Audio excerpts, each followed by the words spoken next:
Hi, it's Marc Silber with Advancing Your Photography. You know, I've used Adobe Lightroom for years and totally love it. I'm going to show you the basic develop module workflow that I follow in only about 6 minutes, so be sure to watch it all the way through. And before we get started, subscribe now so you don't miss any of our new videos. Let's take a look at this image. This was shot with my iPhone 6. This is the before version of it, kind of a mess. And this is how it ended up after we developed it. So let's go to the develop module.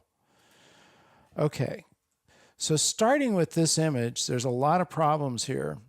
Normally what I do is I just work from top down, and I would normally set the white balance, but it's so dark, I don't even want to mess with that yet. So let's adjust the exposure over here. I'm not going to take it too far up, maybe to about 0.50.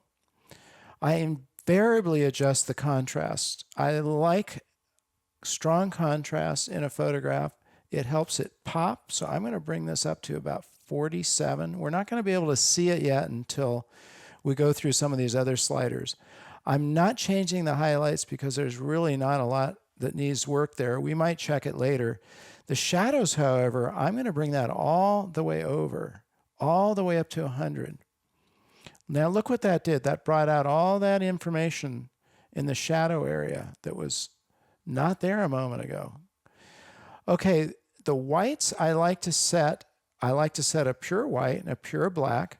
I'm from the old school, again, from Ansel Adams' zone system. And there's a really cool way to do this. Take your slider and on a Mac, press down your Option key and watch what happens. It's going to show me where that starts to clip. So I'm going away from what was clipped, and I'm going to stop right about there, 79. I've taken the whites about as far as I need to go, and I'm going to do the same thing with the blacks. I'm going to hold down the Option key and watch what happens here.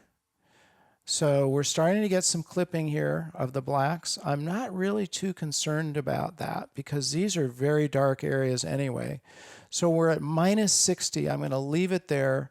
This area is clipped, and underneath this bush here is clipped, but it's already so dark that I don't think it matters.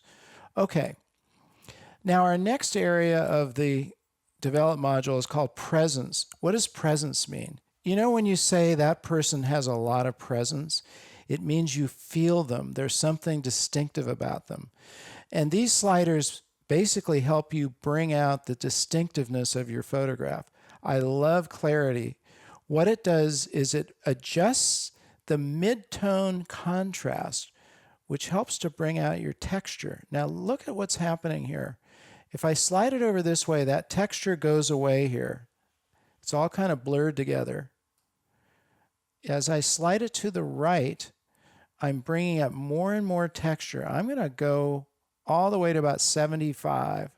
I might back that off a little bit. It's a little too much, maybe 66. Okay, so I brought all this texture out, which this photograph is full of. Now the next slider is vibrance. As opposed to saturation, which just simply boosts the saturation of the entire image, and obviously that starts to look pretty cartoonish, I'm going to set that back at 0. Vibrance also adjusts your mid-tone colors. So I'm going to bump that up to about, let's just bring it to about 47 here.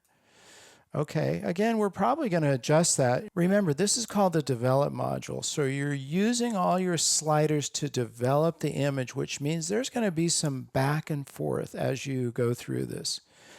Now, let's get rid of this horrible slant going on here. And there's an easy way to do that if you go to your lens corrections panel here and click on Enable Profile Corrections. Okay, so that fixed that little bit of lens aberration. And by the way, if we look under Profile, you see that it's an iPhone 6 Plus. Pretty smart.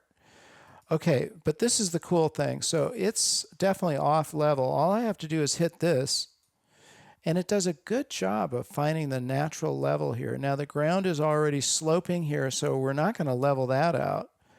But we have leveled the church, so that looks a lot better. Okay, now what do we have?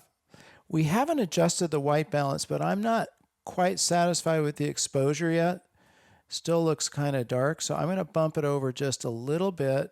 This was taken at sunset, so it isn't that bright. I don't want to go too far the other way. Now let's just check our white balance. The handy way to do it is to click on your eyedropper. I love eyedroppers. Whenever I see them, boy, I'm going to use them. And I'm going to find a neutral area. This is your neutral gray right here. Click on it. And boy, it was pretty much set, so we're not going to worry about that too much. Let's just check our highlights and see if we want to do anything with that. I'm going to pull the highlights down just a tad. And what that does is, see, that's bringing the clouds out. I don't want to go too far because it starts to, again, look kind of cartoonish. I'm going to set it back at 0 and pull the highlights over to maybe, well, let's go to -15. I think we got it. What do you guys think? There's certainly some tweaking we could do. And if I were going to print this, I would want to print it and actually look at it on paper. And I like to export the photograph so I can see what it looks like just by itself. But that gives you the basic idea. Just start at the top and go down, adjusting those sliders as I've gone over with you. And you're going to end up with a really nice photograph, presuming that you had one to begin with. Okay, the other thing you want to do is at the end you can check by hitting your forward slant key.